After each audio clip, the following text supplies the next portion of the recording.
that a lot of people with hiatal hernia try, like the water drop, the trampoline drop. You can't always drink a bunch of water and then jump off of a chair and do that. What are the three most important muscles, tendons, or ligaments when it comes to hiatal hernia?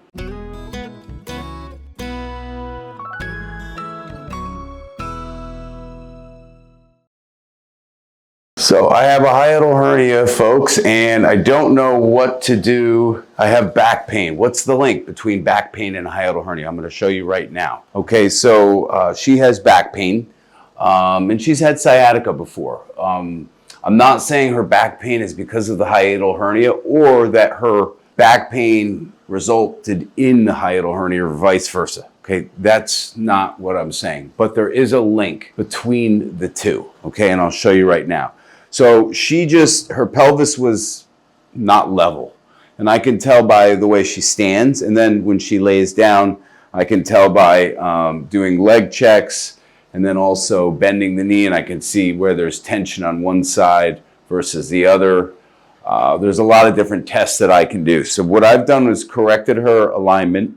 I've then taken pressure off of her sciatic nerve. Now here's where a lot of people that have acid reflux and GERD, they want to do medication or they want to go to a chiropractor and have the hiatal hernia maneuver done. We do that here in New York City. We specialize in that. But I want to show you a technique that a lot of people with hiatal hernia try, like the water drop, the trampoline drop. Have you ever tried that technique? No. Okay. So there's that going all over the internet. And for some people with a small hernia, if you fill your belly up with stomach and you jump off a chair or something, it can drop it down temporarily. But are you going to do that every time, it herniates up?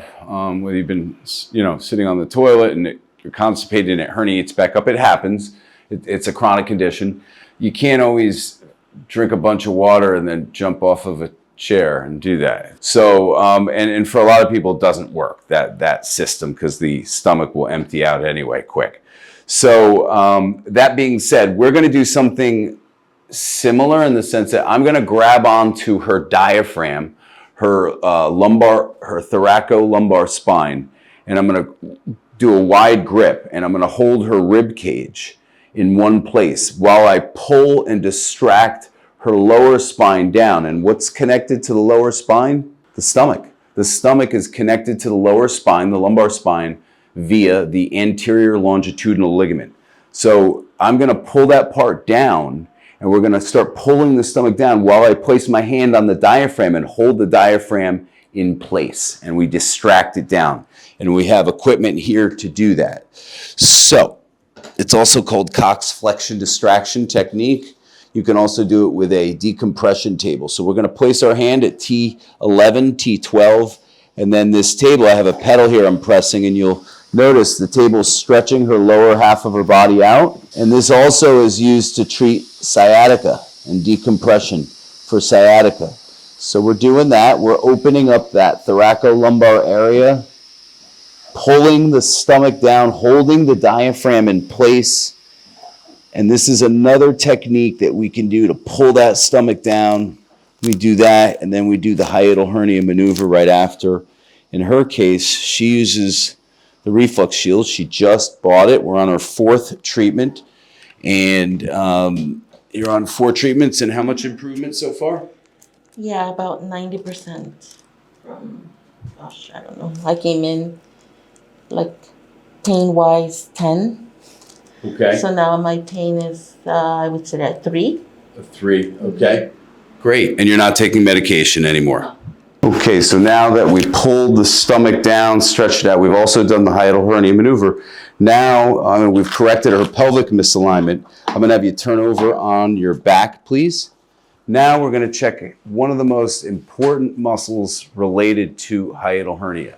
I know you're all thinking right now, go ahead, put in the comments, what is the most important muscle? Well, that's not a fair phrase. What are the 3 most important muscles, tendons, or ligaments when it comes to hiatal hernia? Okay, if you can rattle those off in the comments below, we might give you something. Okay, so we're gonna have you raise your hands up in the air. Okay.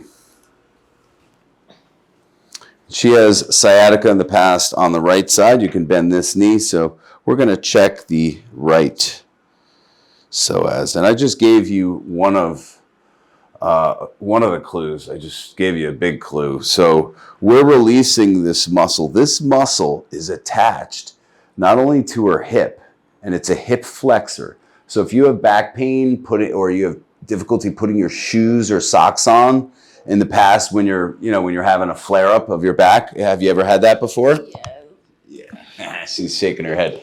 So if you've ever had, like when you have a back flare up, difficulty putting your shoes or socks on, it's just more of a strain, especially on this side, then you know that it's your psoas muscle, okay?